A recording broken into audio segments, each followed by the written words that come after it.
Il est chargé des cours intitulés Médias, culture et société, marketing politique, évaluation des campagnes publicitaires. Mesdames et messieurs, c'est à lui que revient le soin de conduire cette conférence introductive. Je vous demande de saluer le professeur Bailly, Adi Bailly.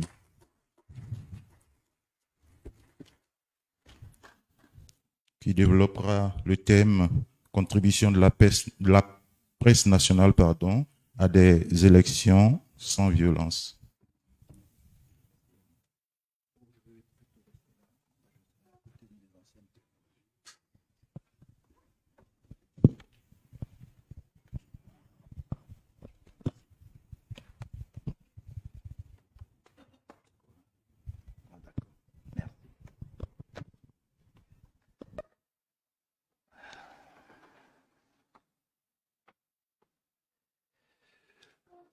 Honorables invités, Mesdames et Messieurs, en vos rangs, grades et qualités et tout protocole respecté, je voudrais, sur le temps qui m'est imparti, prendre quelques minutes pour m'acquitter d'un devoir. Je voudrais adresser mes remerciements aux initiateurs et organisateurs de cette Semaine nationale de la presse et de cette cérémonie de lancement, notamment à M. Samba Koné, président de l'Autorité nationale de la presse, pour l'invitation faite à un enseignant-chercheur, somme toute un outsider, de venir parler d'un sujet de la plus haute importance qui taraude particulièrement les responsables de la presse et qui témoigne une fois de plus de l'hétéronomie du champ journalistique.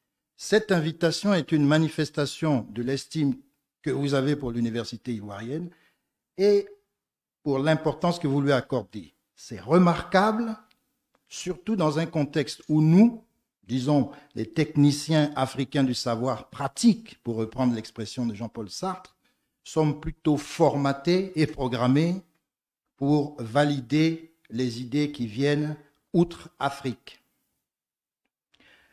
Je voudrais aussi témoigner ma gratitude au professeur Francis Akindès, qui initialement était programmé et qui n'a pas pu s'acquitter de ce devoir. Il m'a confié cette tâche, je l'ai acceptée par devoir fraternel. J'espère être à la hauteur de la confiance placée en moi. Je dois avouer que l'éminence et le niveau auquel vous m'avez porté m'effraie un petit peu, je ne suis pas habitué. J'espère que je m'y habituerai un jour.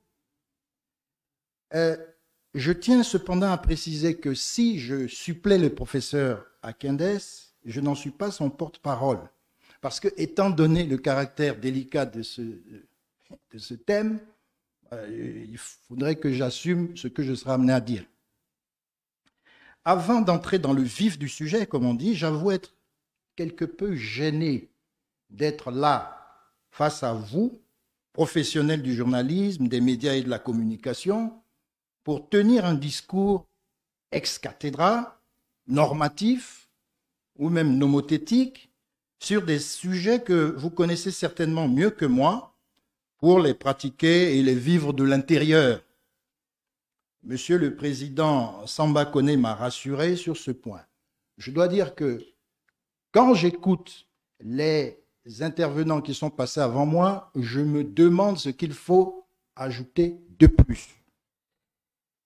Mais je vous avoue que c'est avec l'assurance de l'ignorant que je m'aventure sur ce terrain glissant et je poserai d'ailleurs peut-être plus de questions que je ne donnerai de réponses, en essayant autant que possible de ne pas être trop long et de ne pas être, je dirais, arrogamment prescriptif.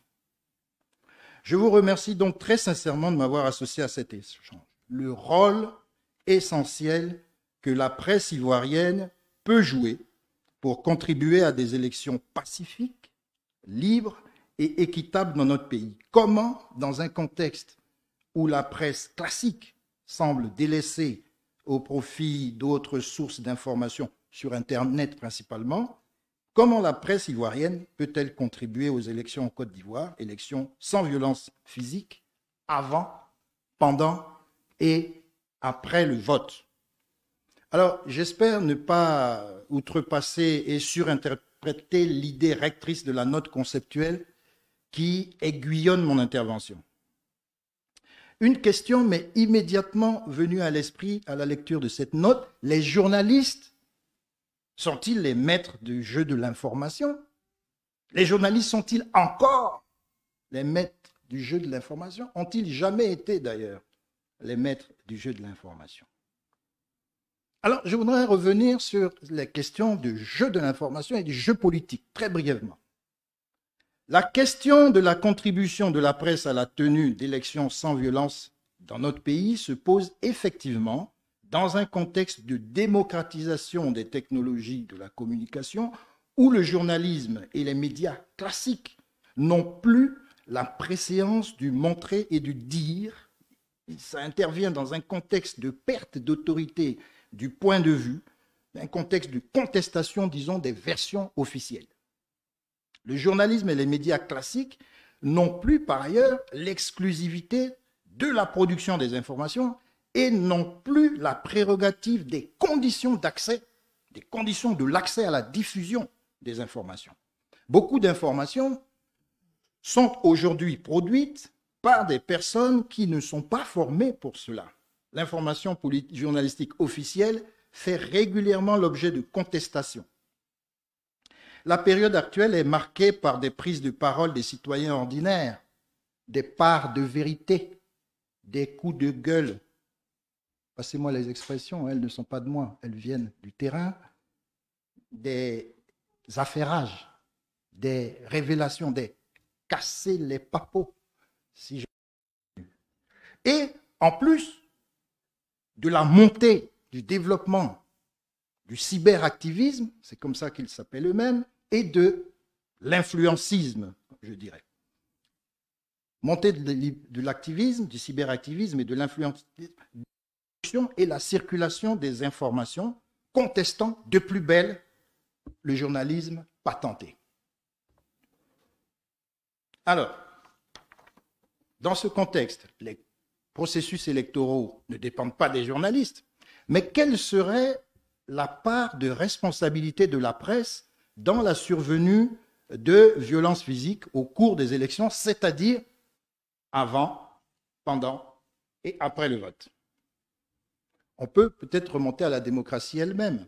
Si la démocratie véritable existait dans ce monde, le maître du jeu politique serait le peuple. Mais la démocratie est une fiction. Certains disent même une pure fiction. D'autres disent une science-fiction. Et de facto, les maîtres du jeu politique sont les hommes politiques. Bien sûr, il y a deux conceptions du jeu politique. Le premier jeu politique, c'était l'ensemble des comportements qui sont définis et encadrés par une règle, par exemple la Constitution, qui définit le jeu politique, la règle du jeu politique. Mais ce qui nous intéresse davantage, c'est plutôt l'autre sens du jeu politique, où les pratiques qui permettent l'ordonnance constitutionnelle, qui dévoient outre. Je veux dire que le pouvoir politique, économique, social, culturel, financier, enfin bref, est au cœur de la détermination du rôle que jouent les médias et la presse. Et en dépit de toutes les améliorations qui ont été réalisées dans le champ journalistique ivoirien, les institutions de la presse, a fortiori celles qui sont privées, sont encore fragiles. Les faiblesses ont largement été documentées, je ne voudrais pas en rajouter, mais il lui est reproché, entre autres, à la presse, d'être plus attentive aux jeux politiciens qu'aux enjeux politiques. Il ne s'agit pas de grossir une critique qui pour moi est devenue un peu facile caricaturale et stéréotypée de la presse et du journalisme. D'ailleurs, les journalistes ivoiriens, en l'occurrence, ont eu en tout cas, et ont encore, une capacité de réflexivité qui, au-delà de la conscience professionnelle, a conduit à la création d'organes de contrôle et de régulation. En tout cas, je vois des anciens face à moi. En même temps, ces journalistes-là, ils ne me contrediront pas, sont, en tout cas pour les plus anciens et les plus expérimentés, les champions de l'autoflagellation. Pourtant, il ne s'agit pas seulement de battre sa coulpe, mais de faire, disons, son travail d'intellectuel. Travail qui consiste à penser autrement, à penser à côté, à réfléchir, à faire prendre conscience, quitte à déranger. Et c'est peut-être là que se situe le vrai problème. L'élection, le choix d'une ou de plusieurs votes, revêt un caractère essentiel dans la démocratie de masse. Je pense que la Côte d'Ivoire est une démocratie de masse ou qu'elle le devient, et avec tous les problèmes que cela apporte. Les élections sont un fondement de la démocratie, faut-il le rappeler, élections qui permettent théoriquement aux citoyens d'exprimer leur volonté de manière pacifique et ordonnée.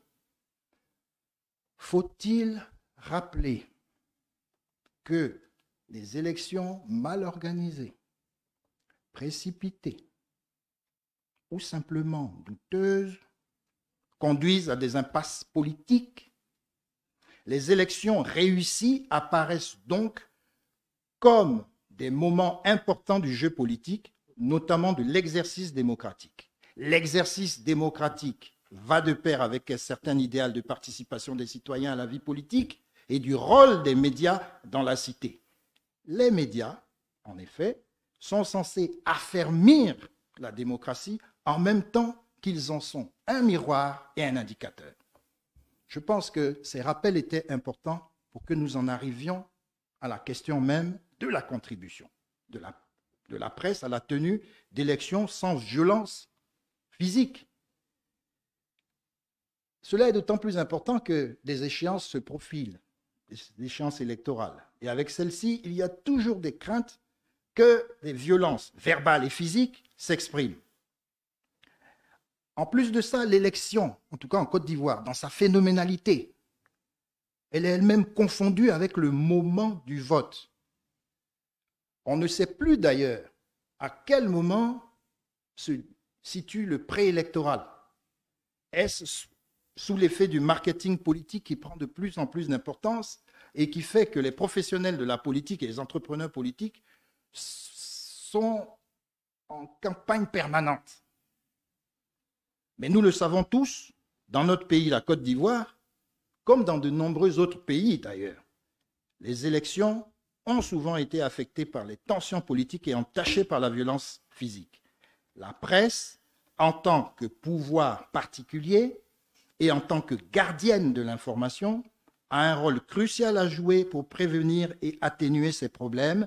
Elle peut s'en acquitter en informant en toute impartialité, en démasquant les fake news et la désinformation, en promouvant le dialogue constructif, en sensibilisant à la tolérance et au respect et en surveillant l'intégrité de l'élection.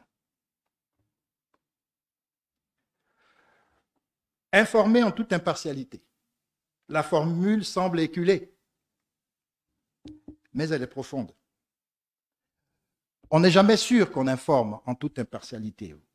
Vous êtes mieux placé que moi. Mais la première responsabilité de la presse, c'est d'informer le public de manière impartiale et équilibrée. Les journalistes doivent s'efforcer de fournir une couverture équitable et précise de toutes les parties prenantes et de leur plateforme politique. Même en cas de journalisme, d'opinion et de combat. Mais les opinions font partie du débat politique. vous savez mieux que moi comment on les exprime. S'il n'y avait pas d'ailleurs de journalisme de combat, nous ne serions peut-être pas là aujourd'hui. Tout dépend du combat. Le combat contre le colonialisme, d'accord? Le combat contre quoi? Contre l'obscurantisme? Le combat contre le sens commun? Le combat pour inciter à la réflexion? Je voudrais surtout insister sur la question des fake news. Aujourd'hui, avec les changements technologiques, notamment le Web 2.0, il y a comme une mise à plat. Théoriquement, la production et la diffusion rapide de contenu est à la portée de tout le monde. Les voix des individus, journalistes, experts, philosophes, citoyens ordinaires, toutes ces voix-là sont en quelque sorte équivalentes. Les rats dans le domaine de la presse le savent bien, qu'ils savent utiliser les réseaux sociaux et les fakes pour sévir. Cela rappelle d'ailleurs des temps pas si lointains de la presse non, comment disiez-vous, de la presse non professionnelle et non éthique. Il est difficile de se retrouver dans cette cacophonie. L'usage des réseaux sociaux par les professionnels de la politique, entrepreneurs politiques et leurs suppléants, ou influenceurs, ou blogueurs, ou facebookers, est allé crescendo au cours des dernières échéances électorales, la présidentielle en l'occurrence. Y a-t-il une raison pour que cela aille en décroissant? Alors des questions se posent. Comment le journalisme ivoirien fait-il face au trolling, aux trolls par exemple? Bénévole ou professionnel? Comment le journalisme ivoirien se prépare-t-il à faire face à l'autoritarisme numérique grandissant de l'ère numérique, à l'effet des algorithmes? Nous sommes ce sur quoi nous cliquons. Quelle réponse le journalisme ivoirien en particulier apporte au fake, a fortiori au deep fake? Quelle est la réalité du fact-checking? La situation se complexifie davantage avec l'arrivée de l'intelligence artificielle. Pour l'heure, on accorde beaucoup plus d'importance, effet de nouveauté oblige, à la génération d'intelligence artificielle plutôt qu'à leurs effets, plutôt qu'à leur détection. Or, un mésusage de l'intelligence artificielle peut infliger de graves dommages dans un large éventail de sphères. Comment éviter, par exemple, qu'une intelligence artificielle non contrôlée n'inonde Internet de fausses photos, de fausses vidéos et de faux textes, au point d'empêcher le non-expert de distinguer le vrai du faux? Avec la recrudescence des fake news et l'arrivée de l'intelligence artificielle, qui s'ajoute déjà à un effet de fiction et de spectacle de l'information, nous ne sommes pas loin de l'ère post-vérité. Dans un climat électoral tendu, la désinformation et les fake news se propagent rapidement. Elles alimentent la méfiance et la confusion parmi les électeurs. La presse a la responsabilité de vérifier soigneusement les informations avant de les diffuser et plus encore de démystifier les rumeurs infondées.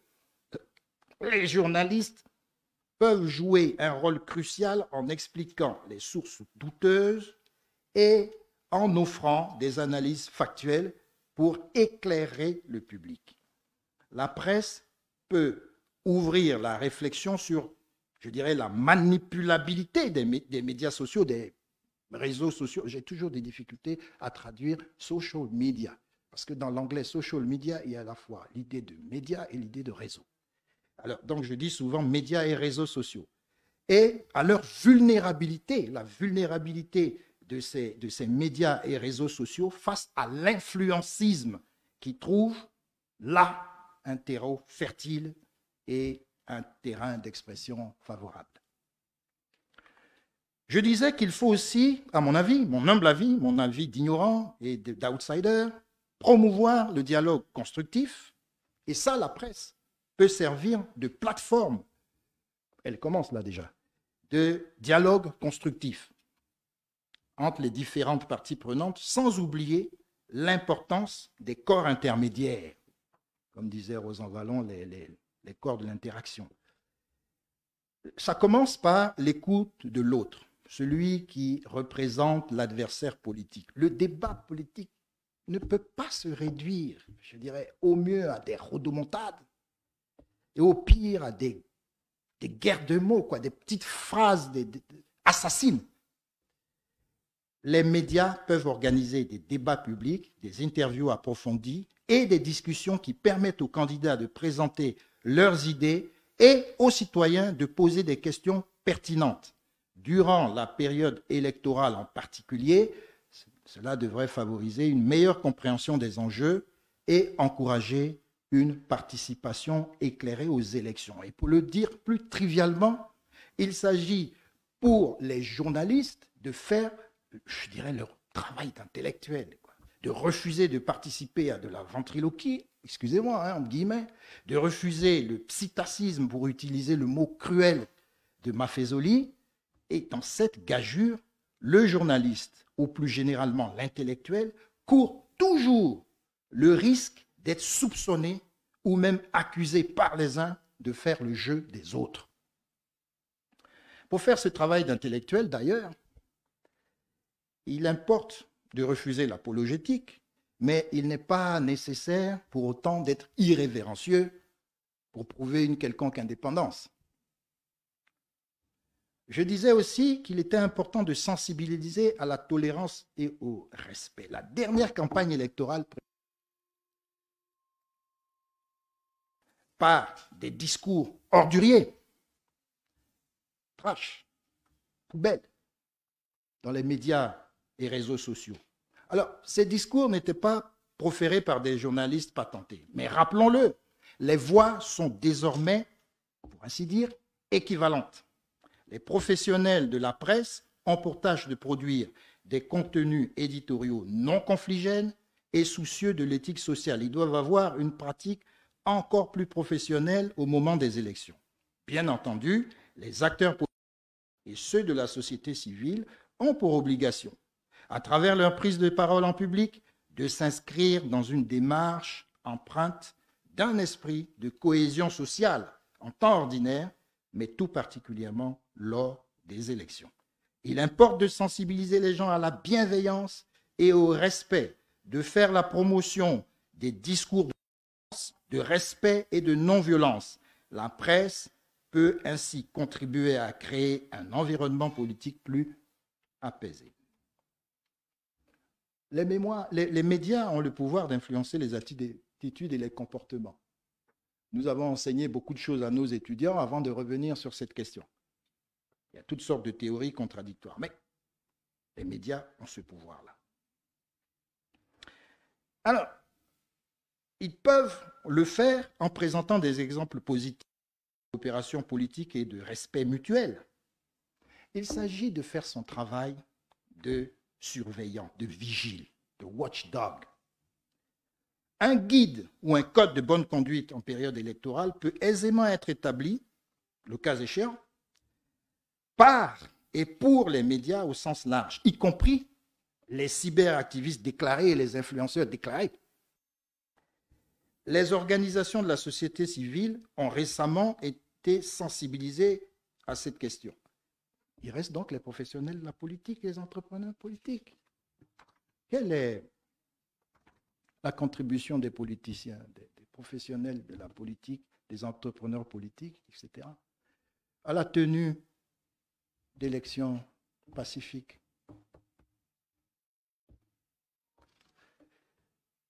Je disais enfin qu'il était important, même si cela est difficile, de souligner l'intégrité de l'élection. Des élections peuvent toujours être manipulées techniquement, je veux dire par les moyens de la technologie moderne. Ailleurs dans le monde, des entreprises privées se spécialisent dans ce domaine et peuvent manipuler, et ont déjà manipulé des élections en utilisant le piratage, le sabotage et la désinformation automatisée sur les médias et réseaux sociaux. Ils contrôlent des armées de milliers de faux profils de réseaux sociaux. Facebook, YouTube, LinkedIn, Gmail, Instagram. Aujourd'hui, on va ajouter TikTok et Telegram qui sont de plus en plus suivis par les jeunes. Ces canaux constituent un ensemble de canaux alternatifs à même de véhiculer des faits alternatifs. C'est là que ça devient beaucoup plus grave. Faits alternatifs qui et médias alternatifs qui, pour bon nombre de gens qui s'y abonnent et s'y abandonnent, constituent des lieux d'information de confiance. Or, nous savons, les précédents orateurs l'ont suffisamment répété, que les écueils sont nombreux. Ils font douter même de l'efficacité de nos cadres institutionnels et plus communément de la volonté des acteurs politiques d'en finir avec les zizanies électoralistes. Il n'est pas nécessaire d'être un grand spécialiste de la politique pour identifier d'ailleurs des séquences récurrentes à celles déjà énoncées précédemment. On peut ajouter les cartes d'identité qui vont réveiller systématiquement la question de la citoyenneté juridique, anthropologique. Et ça continue. Alors, quelle est la contribution des médias classiques?